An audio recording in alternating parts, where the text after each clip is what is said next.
All right, all right. Welcome everyone to the Star Atlas TownHall. Thank you, Darwin, so much for DJing for us while we all wait for the TownHall to start. I'm here with my, I think I can call you co-host now, Michael, right? How are you doing, Michael, today? Co-host, Santi. Co-host, colleague, and Yeah, friend. colleague and friend.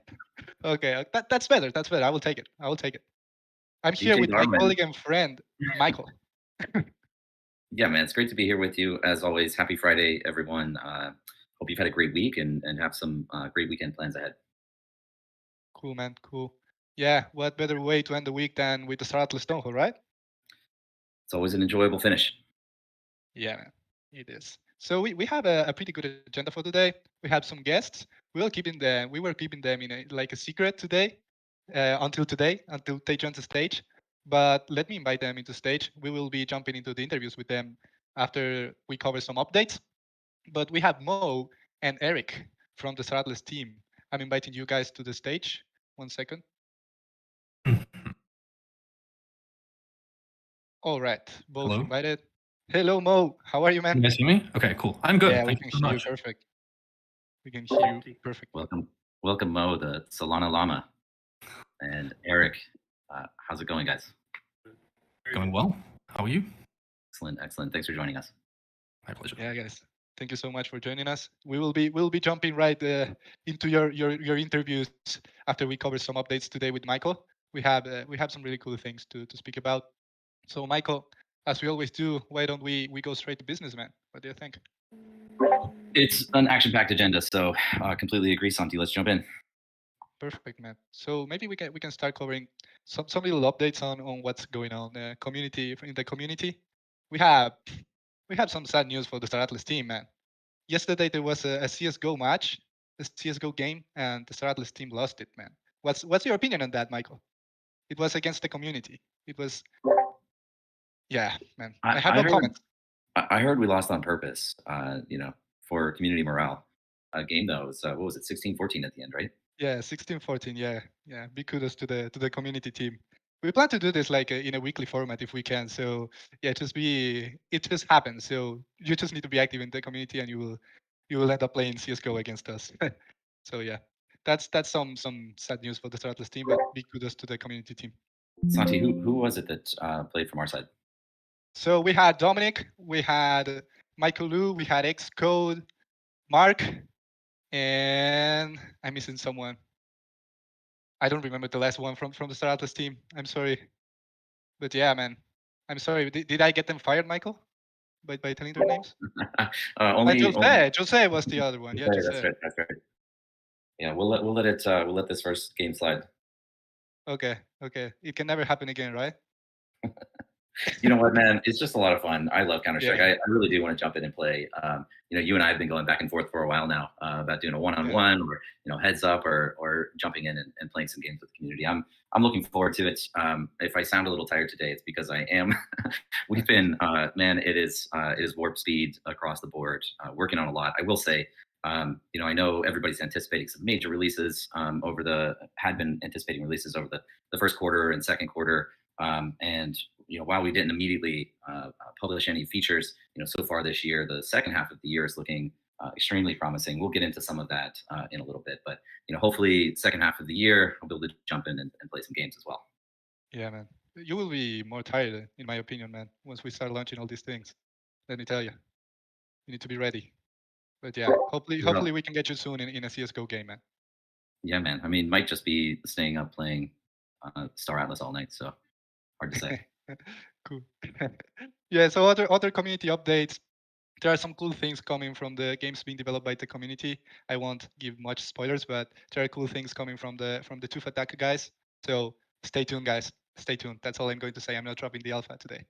But yeah, some cool things coming. Then also, Dowcast Madness ended, and it looks like the Stratlas favorite ship, the Stratlas community favorite ship, is the Three Arrow. What are your comments on that, Michael? What do you think? I love it. I think the Tree Arrow and the Ecos line are, they're pretty unique in terms of sci-fi ship design. I think they're incredibly creative. I know that that line in particular, the Tree Arrow, is one of Danny's favorite ships. of all those that we have lined up. I mean, we have so many beautiful ships. It's really difficult for me to say. People have asked me a lot what's my favorite, and there's so many great manufacturers throughout the game and different models coming out and like really cool creative designs that are just unique to Star Atlas. But I think it's awesome. I love the fact that we're incorporating these like massive glass domes on ships. Giving people the opportunity to see and visualize the great expanse that is the space beyond. So I think it's awesome, man. It was a really cool tournament. Just a big thanks to Dowcaster for pulling the brackets together and hosting that tourney.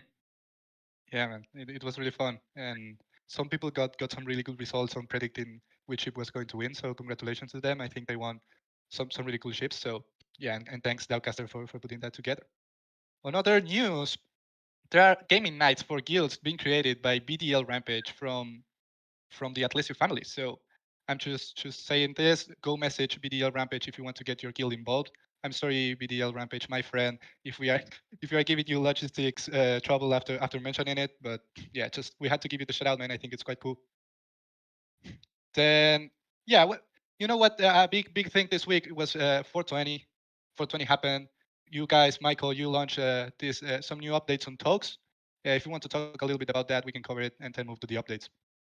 Yeah, no, I'd love to cover it. I just partially want to address some concerns maybe that you brought to my attention, Santi, and maybe just give a little bit of background there. I think a lot of people are aware of this, just having listened in on interviews in the past. But Toke's platform was actually the first company that I co-founded and launched in the crypto space back in 2016. That company ultimately evolved into another brand, a portfolio holding company of sorts known as Multi-Chain Ventures, of which Tokes, CubedPay, Reli, this Eden supply chain visibility toolset, these were all kind of subsidiary brands within that Multi-Chain Ventures portfolio. Tokes was always the most promising of those. And originally the idea with Tokes was to provide these decentralized financial services to the legal cannabis industry. It's a project that's still very near and dear to my heart. I think what should be encouraging to everybody in the community is that I have a strong commitment when we undertake any type of production and promotion and creation of a company and of a project. And so Tokes was and is a project that I still want to cultivate and foster. Now, in mid 2020, things were going quite slow. Tokes kind of surprisingly and with little fanfare was able to weather multiple crypto cycles. And this is one of the most challenging things in operating a business in crypto is that you have these macroeconomic cycles that exist, right? The bull markets and the bear markets. Bitcoin going up 100x or 1000x, altcoins going up 100x or 1000x, and then dropping off 90%, 95%. I think for anybody that's been around in the space for a long time, and I understand that there's many new people to crypto, so maybe you haven't experienced this, but a lot of projects, when the going gets tough, they just abandon those projects, right? They just kind of give up on what they had promised to the community. And that's just not the type of person that I am. So we wanted to discover and determine a re-envisioning of that brand ultimately. Now, what I was suggesting is in mid 2020, things were going quite slow. And one of the most fortunate aspects of building that is that it was through that the formation of that company that I got connected with Danny, you all know, Chief Product Officer, and Jacob, our Chief Technology Officer. And we built that together for years. And it was, in 2020 when we all sat down and started conceptualizing this idea behind Star Atlas and what an open metaverse and on-chain, massively multiplayer online game could be. And so, given the opportunity in front of us, we did refocus a lot of our energy and attention into building Star Atlas. And of course, we've had enormous success over the last year and a half, or really 2 years since conceptualization. But Tokes was always on my mind. And so what I do want to emphasize here is that the team behind Star Atlas, Automata, which is the principal development studio of Star Atlas, is still entirely and independently focused on building the game that is Star Atlas.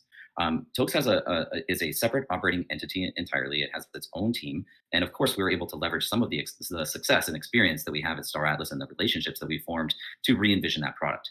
Now, what I most importantly want to emphasize here is that this is not about operating two separate companies.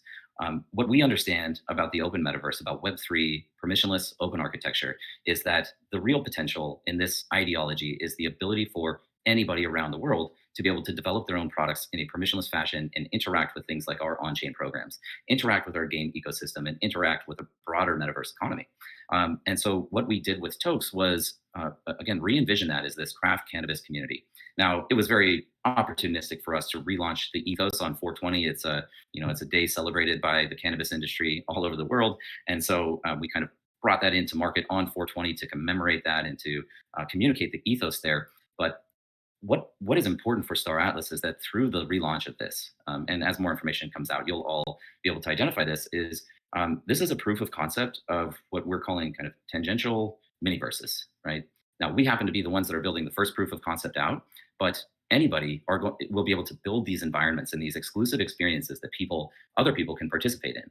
However, while the environment itself is isolated, we want the ecosystem and the economy to be interconnected with Star Atlas. The value that this brings is kind of exponential growth, an explosion of growth in users, being able to interact with those specific aspects of the metaverse that are interesting to them. In this case, maybe it's a cannabis community, maybe it's physical world events, it's a certain style of celebrity that wants to participate there.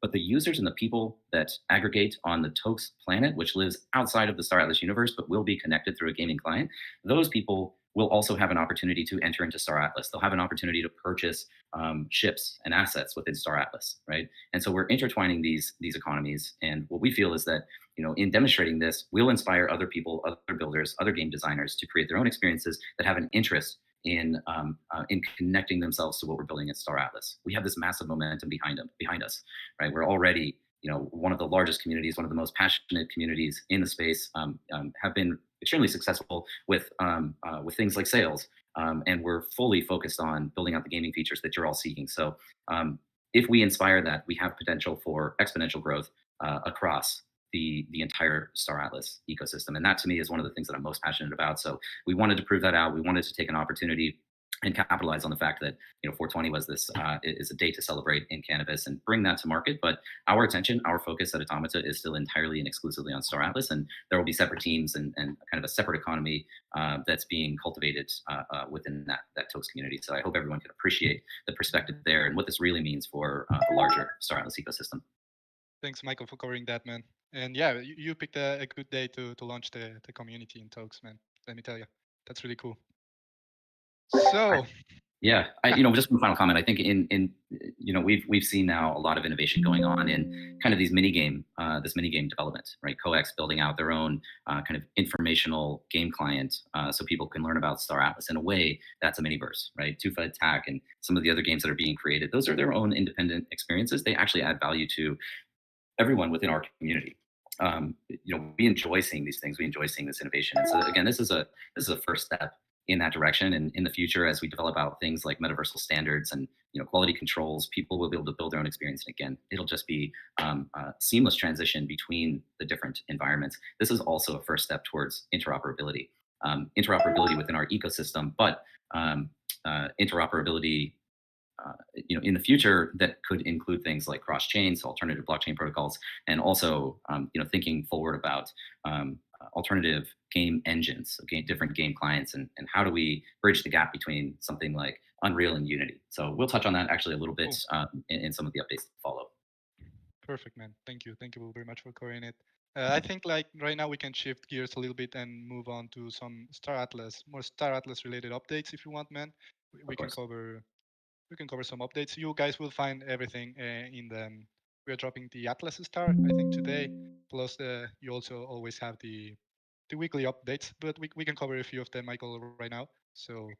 Yeah. I mean, to your point, Santi, I think we released this new format now a couple of weeks ago. Again, big credit to the comms team and Jose for drafting up the lore and kind of creating the story behind Cadet Wen or Lieutenant Wen, and being a little bit more immersive in what is actually going on across the development of Automata. So all of these are outlined in those documents now. I joined the Twitter Spaces last Friday following the town hall, and I did want to get some feedback about the sentiment of this new style of project updates. And I'd say overwhelmingly it was pretty positive. So I'm not going to go in depth now on every single project that we have in development, and there are really around 10 independent projects that are in development, whether that be transparently, openly, or some kind of discrete projects that we're working on that we'll announce later. But all of the details are there, right? So just to cover some highlights, from my standpoint, focusing first on the Galactic Marketplace, seeing where we're at now on visual design and understanding that we do in fact have all of the concept art for that environment, for that level, that map, it's all done, right? So it's still in this process of refinement, bringing this up to that AAA quality, ensuring that it's pixel perfect. Every corner and every detail has been tested and is of the quality that you would expect to come from a team like us. But cool to see the art done. notifications just keep rolling in. Cool to see the art completed.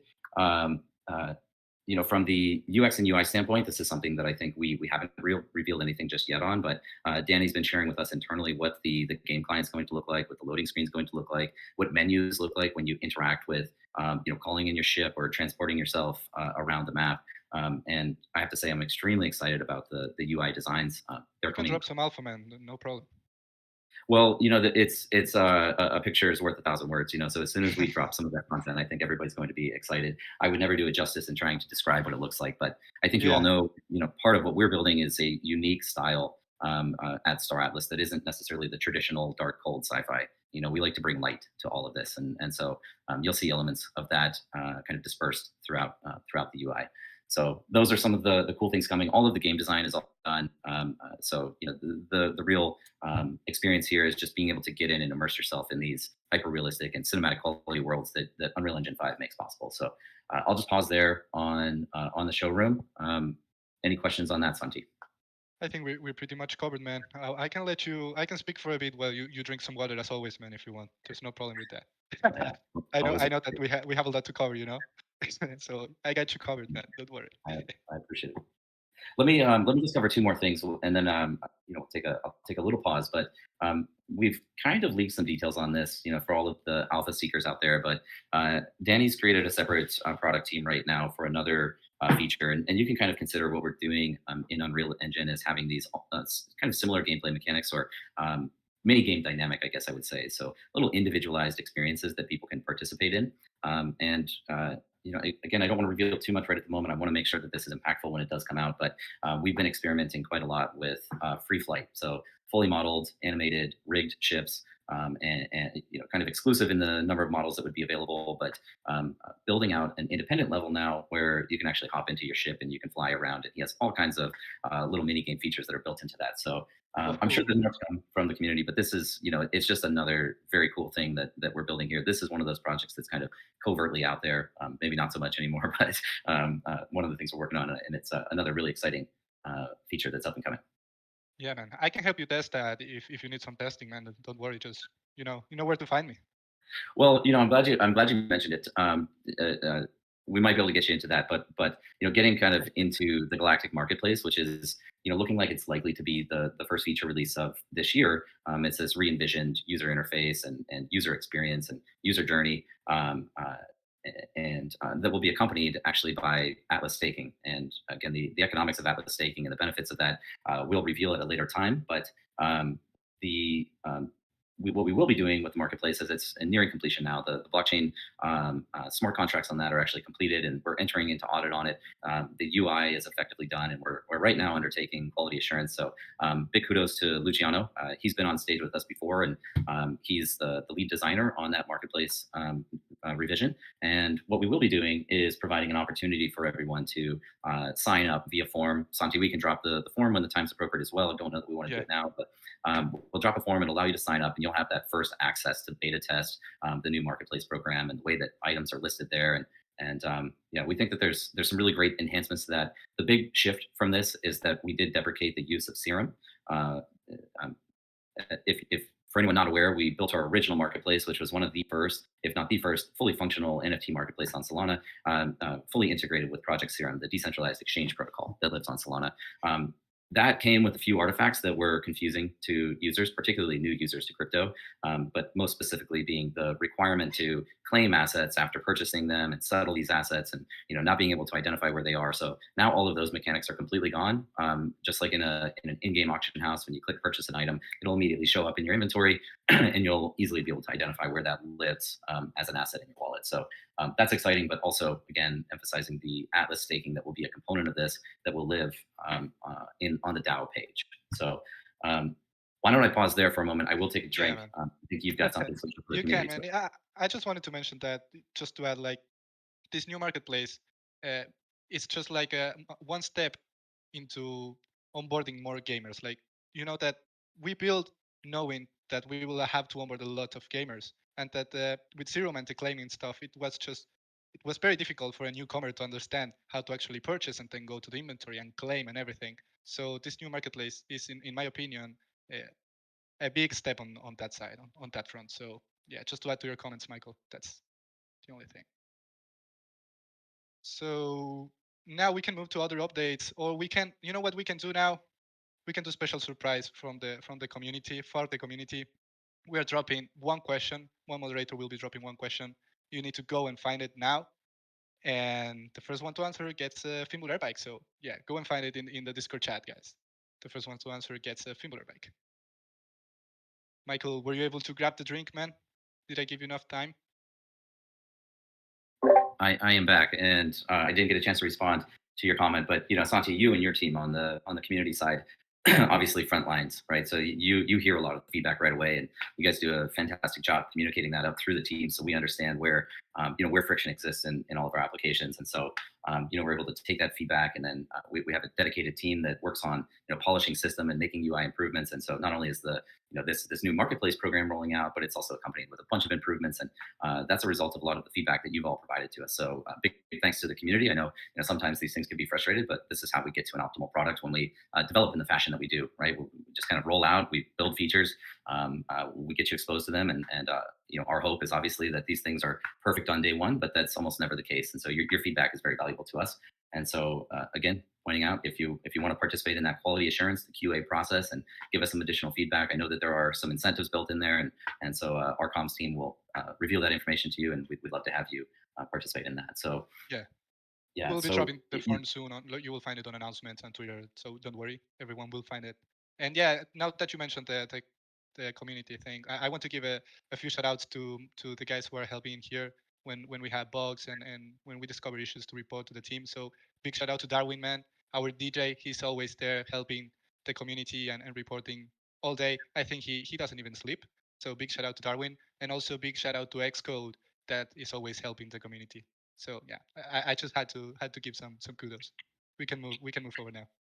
I love it, man, and credit where credit is due. So thank you for that, Santi. Let me just cover maybe quickly the Polis DAO. Again, highly anticipated feature. We know how much the community wants to see this. They want to be able to participate in this governance platform. They want to be able to participate in staking and earning rewards. And very excited about the progress that we've made there. Had a great review with the team this morning on where we're at with UI wireframes, which are highly polished, by the way. I mean, very near high fidelity in their own right. And the feature set, the data, the information that is going to be available on that is quite extensive. Everything from being able to see kind of global balances of total token supply, total stake supply, rewards that have been emitted over time, what the circulating supply is, all information that's valuable to somebody that wants to make a decision. Those are on there. But then also all of the individualized data for a user that would include things like what are their staked balances, what is the time that their tokens are locked up, what proposals are open on the platform, what proposals have people participated in. So all of this UI is looking beautiful. I know that this is going to web dev now, and we're building out that interface. Comment again, this new DAO page will have a subdomain. This is where you'll view all things related to both Polis staking and Atlas staking. You'll see the benefits of each. There's a bunch of information on there as well that we're adding in. Going into the future, we'll be adding a forum for discourse so people can actually communicate with one another and kind of discuss what proposals they'd like to see before getting those onto the platform for a vote. Votes, by the way, are going to be weighted based on duration of stake. And I don't think we've revealed this yet, but essentially the staking windows, the locking windows, if you will, are going to start at 2 weeks, but they will go as long as 5 years. And what we have shared previously is the framework we selected is Tribeca, and that's accompanied by Saber and Goki. What is pretty complex about this, and one of the reasons why this is taking a while to complete, is the total application that we're building now consists of 5 different smart contracts, three of which were not developed in-house, 2 of which were. These include the Executive Council wallet and emergency multi-sig wallets. This is essentially the way in which we automate implementation of proposals when they pass on the system. This is an opportunity, actually, I should mention, one of the other things that we're heavily focused on, and if you've listened in for a while, you've heard Dan Park come up. He's our in-house general counsel, and he's ensuring that we maintain compliance with regulation all over the world. And so, one of the things that we've been building since the beginning of the year is, looking at the foundation and the board of directors, the independent board of directors that will actually govern the ecosystem.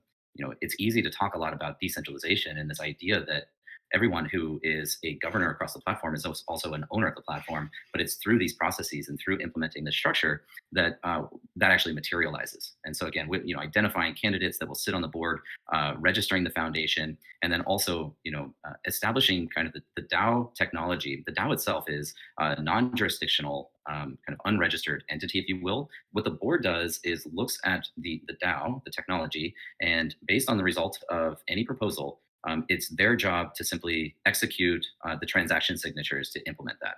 And what that means is, we at Automata, we don't have the ability to alter that or influence that. And this is the true power of Web3. This is the ownership component that you all will participate in. So the Executive Council and Emergency Multi-sig wallets is how we facilitate that. These are keys that are held by an independent board. So I can't stress that enough. All other programs that are in here are the governor program. So this is how proposals get submitted, and then the electorate program, which actually controls the governor and it activates these programs. Now, what we've implemented and where one of the challenges we encountered lied was in creating an actual reward mechanism or rewarder program, if you will, because that did not exist in the framework that we selected. With all that being said, we feel that we identified the best framework, the most composable and extensible framework to use that will last for many years to follow. And so we had to create two separate programs: a snapshot program that would essentially record balances of all wallets across Solana, stake to this program over time. There's a lot of complexity to all of that I won't get into, but then also the locked voter component of it. So understanding voting weight and what the implications of that are for determining what somebody's reward should actually be. So all of these programs, given the kind of financial value at risk here, need to have security audits by top tier auditing firms within the crypto space. 3 of those were completely outside of our control, and it's been a lot of coordination and communication between our engineering team, our RevOps team, and business development, and working with those external teams to ensure that we could get the audits completed. So coordinating with third parties to get this work done, and then also ensuring that our programs were audited as well. So this is just a few of the things I wanted to communicate about why it's taking the length of time that it is. But again, what we feel is that when we deliver this product, it's going to be something that is sustainable, that lasts, that will require very few revisions, and should not be susceptible to compromise in the future. So moving along from the Polis DAO, again, I can let you breathe, Michael. I can let you breathe, man. I can let you breathe. Don't worry. Well, I'll tell you what, Santi, I want to make sure we save time here. We've got some great Yeah. guests, and there's really only a few more things here for me to cover. These are kind of operational things we always like to keep the community updated on. But as you all know, we were at Solana Miami. That was last week, participating in the hackathon, participating in panels. Coming up, we have Crypto Bahamas. I'll be on a panel there. This is a kind of very high level conference. It's pretty exclusive. A lot of investors are there. A lot of builders are there. Government officials are there. And we'll be talking about this concept of the open metaverse and this idea of a kind of a global borderless digital sovereign nation that we're building at Star Atlas. So be on a panel there. And then we have a great activation with FTX for the Formula One Miami, which is coming up May 6th through May 8th. We'll have a games booth there as well, and that's actually open invitation to anybody. So if you happen to be in Miami during the days of the 6th through the 8th of May, you're welcome to stop by, meet some of the team, interact with our arcade systems that we have there, and see some of the stuff that we have on display. I've been informed here, we've got not to mention by name, but this is what I alluded to earlier when I was talking about the idea of interoperability. You will see an announcement come from us very soon that kind of demonstrates our intentions of creating and fostering relationships with other metaverses around, well, not even other metaverses, right? This idea of the metaverse is kind of all encapsulating of everything, but these metaversal environments that people are building. And what we want is free, fluid, and seamless transition of users between those. And so you'll see an announcement coming out from us real soon. With respect to a relationship that is quite strong for us, and we think it's exciting in terms of being able to expose our products to an entirely new blockchain protocol and another environment, and vice versa, bringing those users back into Star Atlas. And then finally, just on the HR front, there's a lot here, Santi. I think I am going to avoid mentioning all of the positions, but just in the last 20 days since April 1st, we've employed 23 new people across the company, and this is across almost every department. So I can take a pause. I think you've got the information, Santi. If you want to pick up from there and maybe read some of those off, I'll take a break and come right back. Yeah, for sure. That's a little bit about Screen. Yeah, man, I can cover you here. We hired a lot in the past 20 days, as Michael mentioned. We hired like 23 new people, and I can mention them all, but I will mention a few. For example, we have director for production management, senior director of economy, senior RevOps product manager, UI art director, demand generator manager, technology director, affiliate marketing coordinator, director of social media, 3D character animator, character artist, technical project manager, director of events, legal counsel, 2 associate gameplay programmers, environment art director, QA engineer, product manager, director of QA, junior economic analyst, growth engineer, community project coordinator, shout out to Dominic, and RevOps project manager. So I think I covered them all. But yeah, we are hiring a lot. Like again, hiring 23 new people in the past 20 days just shows how much Star Atlas is hiring. So yeah, I think I covered everything, Michael. It was a lot, man. Now I Yeah, understand you when you go to grab a drink, and I only spoke for like less than a minute. it's incredible. Again, it's one of the encouraging things to me is just seeing this team grow and just seeing how people are able to collaborate with one another in a fully remote work environment. Nearly 200 people across 26 countries, every time zone around the world, and we're still getting a lot done, right? And people are able to kind of interact in this digital environment that is either Zoom or Discord, and hopefully in the future takes place in the metaverse. So, Yeah, man. without further ado, I will again just briefly go into the next project. I hesitate to say this, but it's one of the things I'm actually most excited about because we've been working quite heavily with the game design team on Scream. Mo, with us here on stage, is the PM that coordinates all of the efforts across the various departments. I've specifically been involved on the economic discussions, and I think we lost Eric, but we brought him on recently as the senior director of economy, and we also brought on a gentleman by the name of Stephen as a director of economy.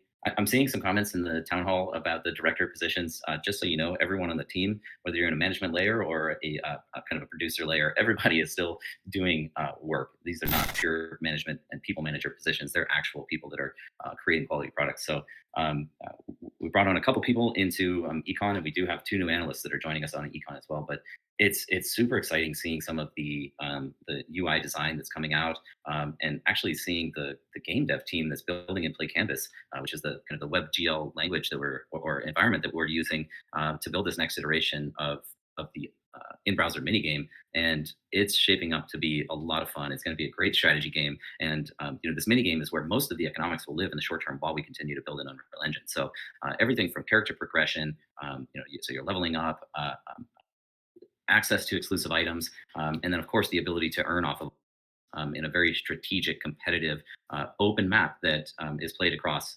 all players within the ecosystem will be playing collectively on. So that's all coming along really nicely. It's going to be really exciting. Let me maybe just take a moment again to introduce Mo. He's been on our team for quite a while now, and Mo, if you're there, would love to just hear a little bit about your background and what you've been working on and what really excites you about Star Atlas.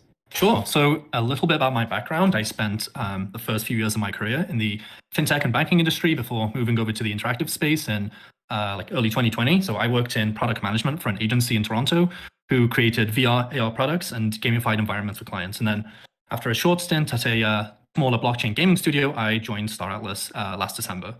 So right now, I'm in the production management vertical here at Star Atlas, and I'm currently, as you said, the PM producer on Scream. So to summarize my role, I guess my role is to be the keeper of the vision on Scream and to oversee all steps of production. So a lot of that involves coordinating and managing activities to ensure that the game mechanics that Chip and his team are designing are actually feasible from a blockchain and web point of view, playable and fun, and obviously viable from a game economics and tokenomics point of view. So I'd say that provides a good synopsis of my role. Yeah, man. Let me tell you, Mo, I'm really happy to be interviewing you here, man. I consider you a friend. We chat a lot, so I'm really happy to have you on stage, man. Really happy. Happy to be here.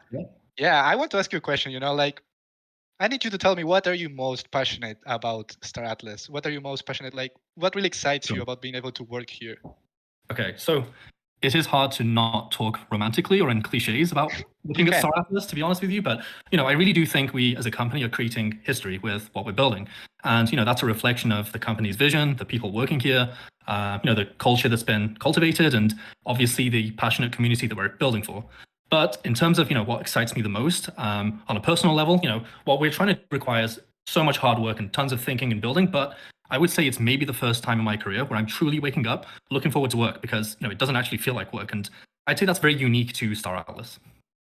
Yeah, man, it is. It is. Thank you for sharing that, man. But Santi, Michael, want to add something? Yeah, for sure. Yeah, I just want to interrupt. And I hope I'm not sharing anything too personal, but you and I were chatting a little bit before the call, Santi, and you had mentioned that you're dreaming about Star Atlas every night, and it manifests itself into an actual thought that wakes you up, right? That's Yeah. So this is kind of like the mentality and lifestyle that we're all, I think, a lot of us are living across the Star Atlas team. And so I just wanted to share that kind of anecdote that you shared with me. Yeah, Michael, no, thank you for sharing it, man. We were Absolutely. speaking like I basically wake up at 5 a.m. with random like Star Atlas thoughts on things that we can do. So yeah, I feel like everyone in the team has the exact same feeling about Star Atlas. So yeah, just for the community to have a little more context on what Michael was saying. I So agree. yeah, Mo, wanted to add something? Go ahead, man. Yeah, like everyone I work with lives and breathes Star Atlas. Like I've had like Sunday morning coffees virtually with Chip, for example, where we discuss ideas and discuss Scream, etc. So it's really amazing to be here. Yeah, man.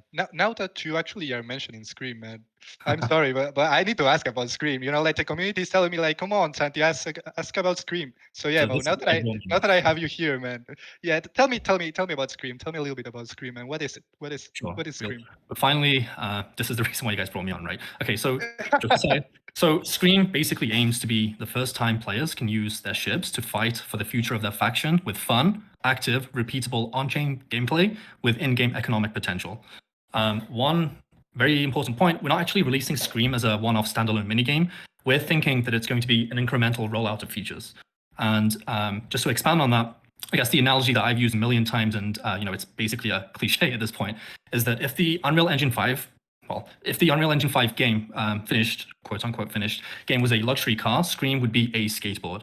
And so what that means is that Scream won't rely on future gameplay mechanics, but it's a closed loop experience that is, playable on its own. So, game mechanics are simplified and it's going to likely change or increase in fidelity over time, but ultimately Scream aims to start bridging the gap between Score and the Unreal Engine 5 game in a very significant way. Yeah, man. Thanks for sharing. I have a few follow-up Sure. questions. Sure. If you let me ask them, man, if that's okay. But I'll allow I it. want to know, like, you covered it a little bit, but what is actually like the main objective of Scream? Like, what are the goals of Scream? Sure. Well, I'll say there's like three main things we're prioritizing. So community building by working within factions through the use of ships, immersive 3D graphics, and closed loop gameplay. But to actually answer your question, what are our goals? I'd say to build a repeatable and engaging group strategy game focused on ships. We want to allow players to have persistent levels across rounds. We want to reward the faction that wins, but also reward players at the top of the leaderboard. We want to encourage teamwork and communication. We want to build faction identities and ultimately prove out strategic gameplay at scale on Solana. And I guess the last point I want to touch on is that, as we've said in our updates on the public roadmap, we're prototyping and testing to validate Scream's game mechanics across so many different teams. It's honestly looking absolutely amazing, but at this, until we've kind of passed the validation phase of the project, and we, at that point, we'll, have a lot of information to share. So, I guess that's kind of it. Yeah, man. Thank you so much for sharing, and sorry for the questions, man. I No, wish you can keep your job after this, man. Cool. So yeah, Mo, Yeah, so thank you so thanks much, for man. having me on. Yeah, shout out to everyone working on Scream, and thanks for the community for giving us like an audience to build for. And yeah, thanks for having me on again. Yeah, I just want to touch on one additional point, and Mo, you might have a comment on this, but of the departments that you're coordinating, it's design, it's game design, it's engineering, it's economics. I'm probably missing a few there, but I just wanted to recognize the engineering department on what they're building here. We emphasize a lot about this idea of on-chain gaming and what the implications of that are, and the complexities of doing so, and how it's so far ahead of the curve on what most quote unquote blockchain games are actually doing. Just a quick tangent, you can essentially take a traditional game or build a game in a traditional environment and add an NFT to that. People are calling that a blockchain game. It's essentially incorporating a blockchain asset into a game. You can extend that further by integrating native digital currencies into the economy, typically manifested in the form of the in-game currency or through a governance token. Of course, you all know we're doing that as well. But to actually build game logic on chain is challenging. It's never been done before. It increases a lot of kind of risks, but it also means that other people then can kind of build around that. The idea of extensibility in a blockchain, other people can build on top of the foundation that we're laying today. The point I was making is I think we have something like 15 smart contracts in development for Scream alone. Is that right, Mo? And it's a crazy amount. Yeah, it's a crazy amount. I feel like there's a net new program every week that we're prototyping and testing. It's going to be a fun game, but yeah, like the on-chain aspect of it is embedded into our project vision, into Scream's vision.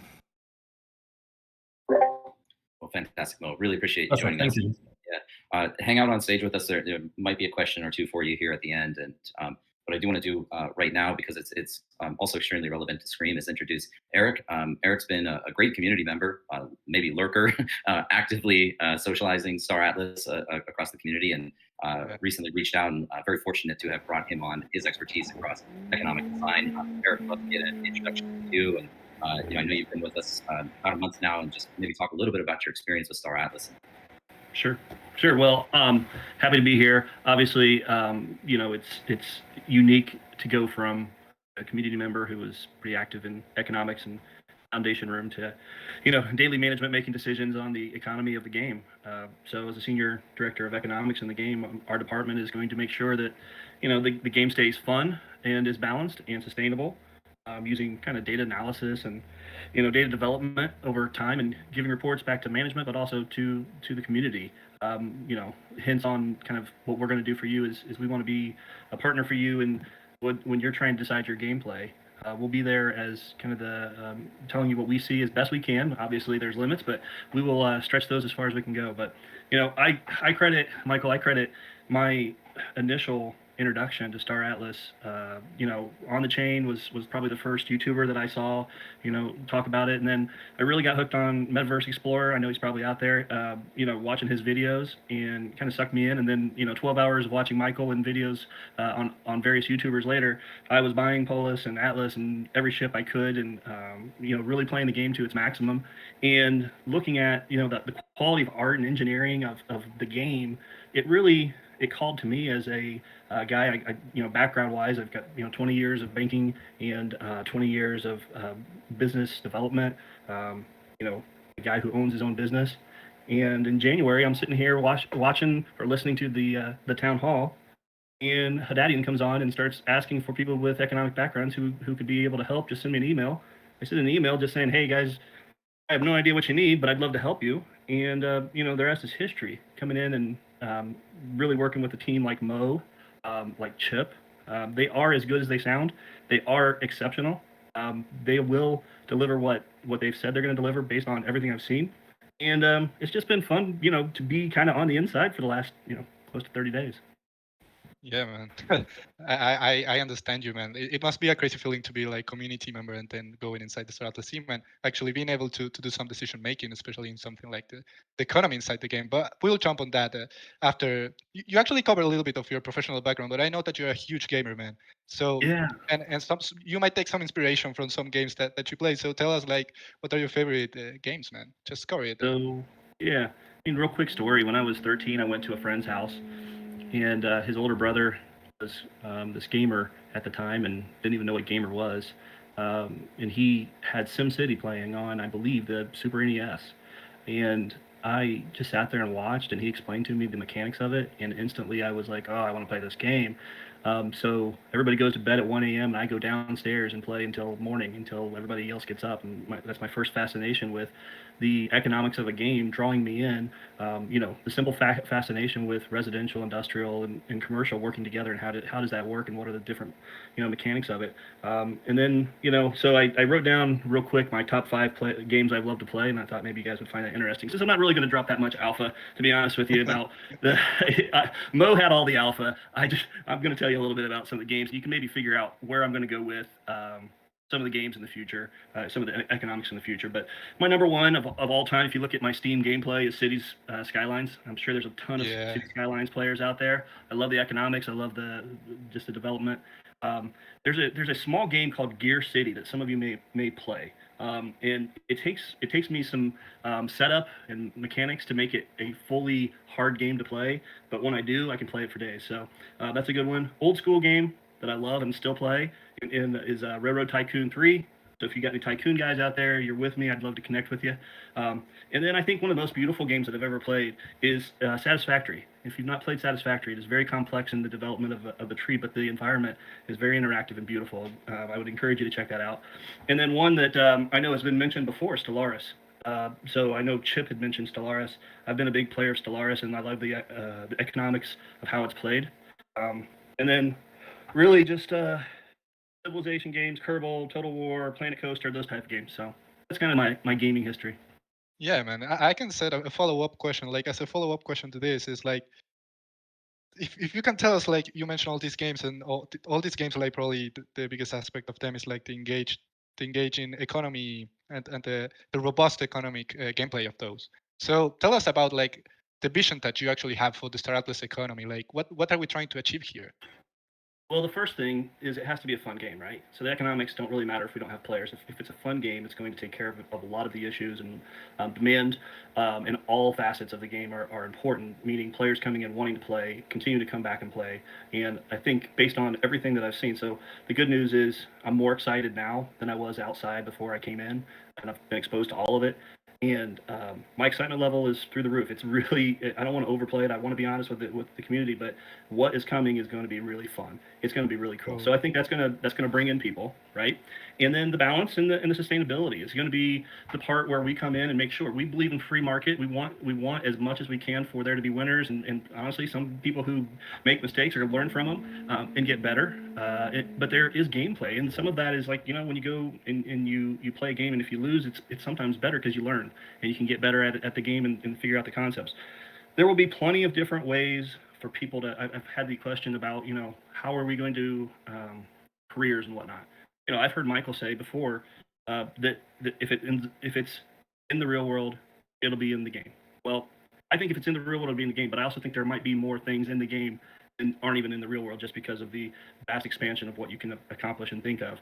The creativity of the guilds that I've seen so far is amazing. The builders, like Michael had mentioned, the people who are doing these opportunities that are going to create exponential opportunities.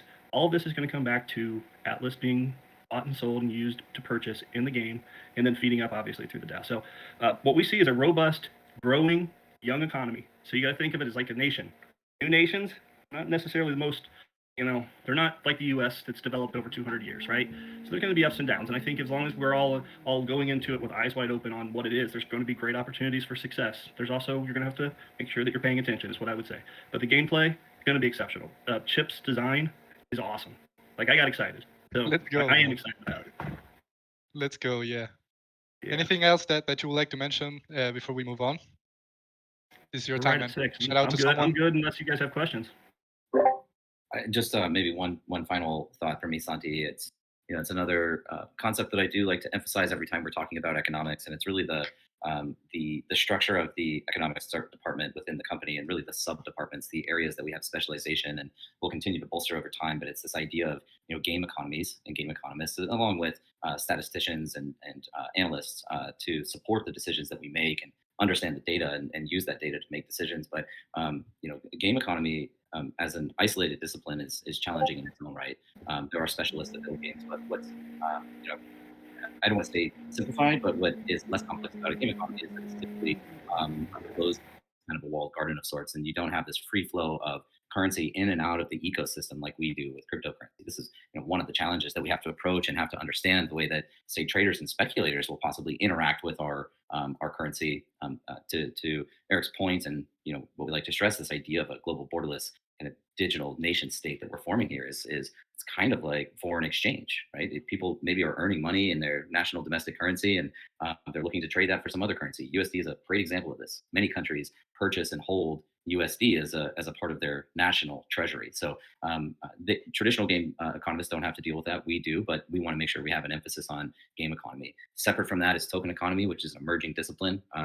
We look through, analyze other projects, other games, things like DeFi. We look for mechanics across the ecosystem that we think would be beneficial to what we're building, and then we identify methods of incorporating that into the game or creating optionality for players to be exposed to that and access those types of features. And then the kind of the bigger picture, the broader part of this is the idea of the metanomics or metaverse economy, which extends beyond the gaming application and into things like workplace experiences and commerce that will exist for non-gamers. Displacing the Amazons of the world, coming into Star Atlas to simply shop and purchase goods, whether they be digital or physical.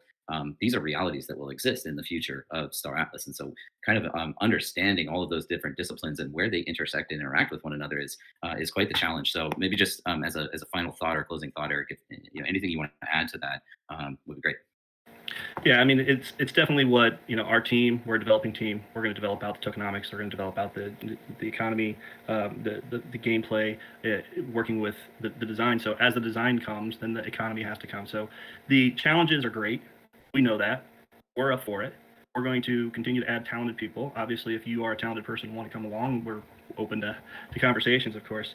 But it's exciting, right? I mean, it's a big challenge, but hard things are worth doing, and that's what this is. It's a hard thing that's going to be exceptional, and we are, to romanticize it a little bit, Mo. We are changing the world. We are creating a new type of nation, a new type of opportunity for folks that just didn't exist. And we think about the folks who need this opportunity.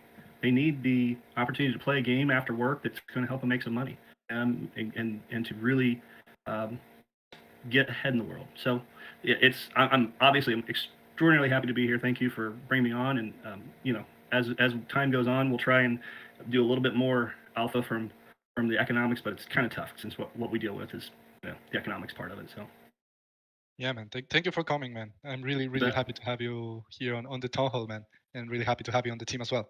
So thank you, man. So Santi, I think I am too long-winded in my responses. We're already over the hour. Sure, we have a little bit of time for questions. So why don't we extend this by maybe 10 more minutes here and just take maybe 2-3 questions depending on the length of the response, and see if we can address some of the community questions out there. Yeah, of course, of course. If And- anyone has any questions, please feel free to raise your hand now, and we'll start letting people into stage.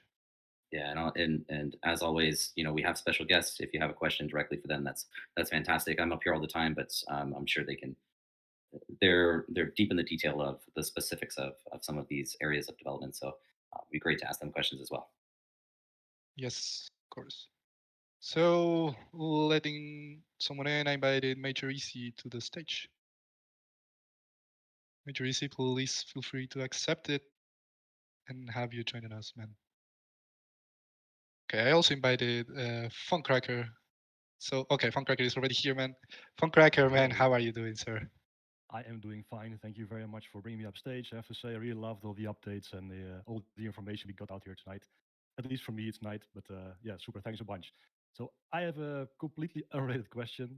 Sorry, no question for the two gentlemen on stage here today, but for you, Michael, I was just curious to hear if there are any new thoughts, any updates concerning DAC registration, the decentralized autonomous corporations, and/or guilds. Is there anything coming, anything being worked on, or do you have some sort of rough idea when that might happen?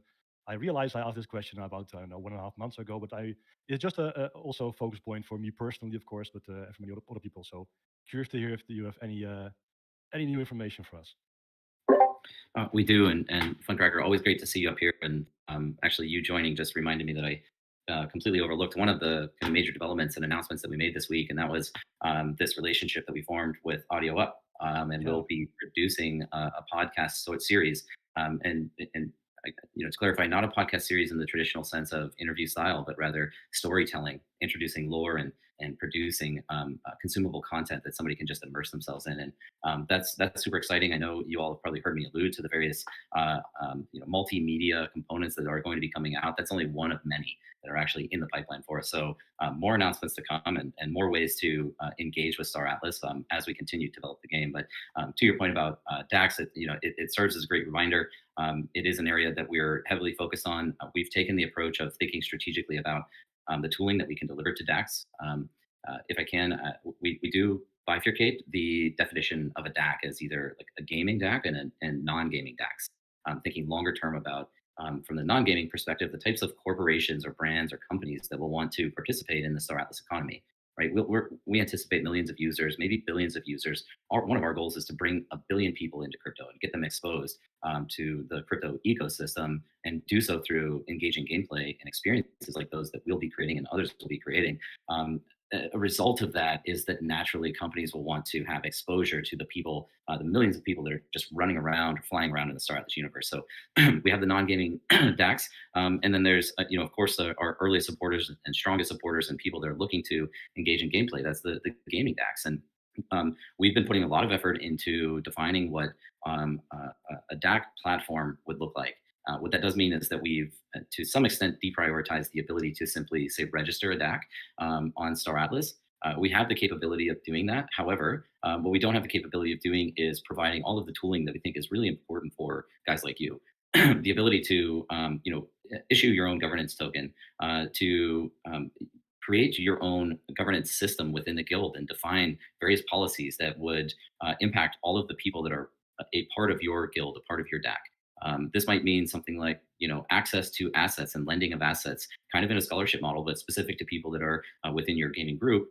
It might also mean, some form of taxation rights over all of the players that are your group that are, out participating, and maybe have security as a result of the way that you guys have executed throughout the game and have been able to secure a region, and as a result of that, have access to exclusive resources. So treasury management is very important. Governance is very important. Ultimately going into the future, giving you the ability to, assist you with minting your own NFTs that can maybe be monetized in some way, or even issuing your own governance token. We're thinking about these things, and rather than rush to market with a simple registration process, we want to develop out this tooling and provide that to you. So it's very much an area of focus for us. It's not an area that we've been able to dedicate a ton of time to developing out, but what we hope again is that when we do bring the product to market, it's something that is extremely valuable and delivers a lot of utility to you, versus something that it needs to be deprecated in the future or improved over time. All right, thank you very much. I was, of course, kind of hoping for a little bit of an earlier timeline on these things, but I understand. At the very least, we know what we what we can have to wait for now. Super. Thank you very much for your answer, Michael. If you want to connect separately and let me know kind of what the type of tooling that you're looking for would consist of, I can certainly bring that into the team, and we can discuss that and figure out where that fits within our overall priority set. Feel free to drop me. I mean, there's a bunch of tooling that's really cool, but I think primarily for now, it would just be cool to have actually that registration be launched, so that we can actually just a bit better manage our members in a more official capacity than through our Discord server, and see the leaderboards in action that you guys launched a month ago, of course, with a placeholder for the duck. So I think that would just get the ball rolling and get a bit of identity creation within the ducks and the members. But I think that's actually most important for the short term. But thanks a bunch. Understood. Valuable feedback. Appreciate that again, Funcracker, and we'll let me connect with the team on that next week. Thanks. Thank you, Funcracker, for joining, man. So let's take one more, Michael, if you want. We have Major EC here. Actually, Mo told me he had to jump to a Scream call, so yeah, let's better have Mo building Scream, right? So yeah, shout out to Mo. He did a great job. So now, Major EC, man, it's your moment. Shoot the question, sir. Thanks, Andy. Yeah, great town hall. Some really interesting information there about Scream and everything that's going on. Loving it. It was really a question for Mo. Oh. So feel free to ask it anyways, and let's see if we can answer it.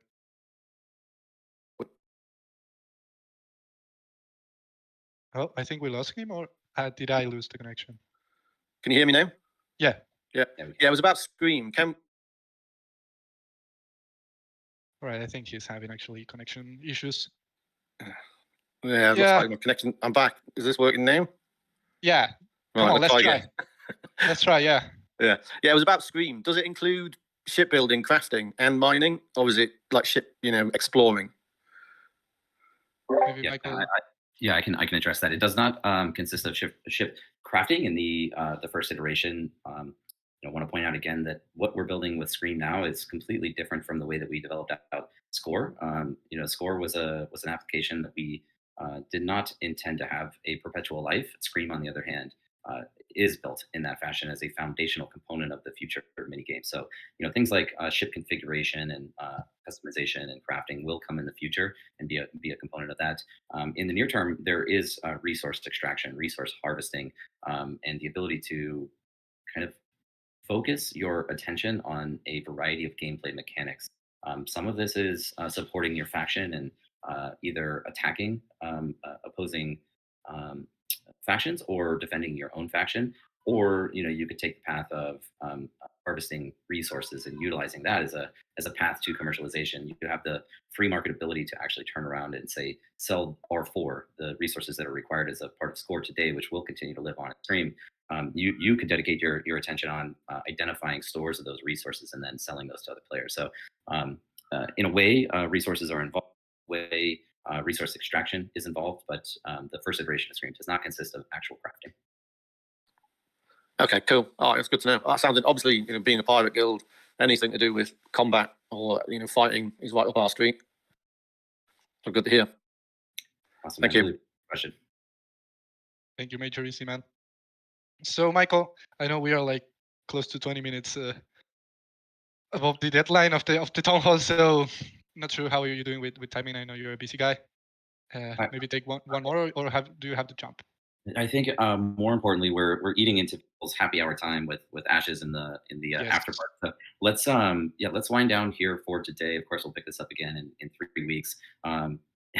Maybe I'll just extend an invitation if you prefer to hear or have more time on future town halls dedicated to Q&A. We can maybe look at restructuring a little bit of the update process so that it's less informative and more Q&A. So just putting that out there for anyone out there in the community that would Good like idea, to. man.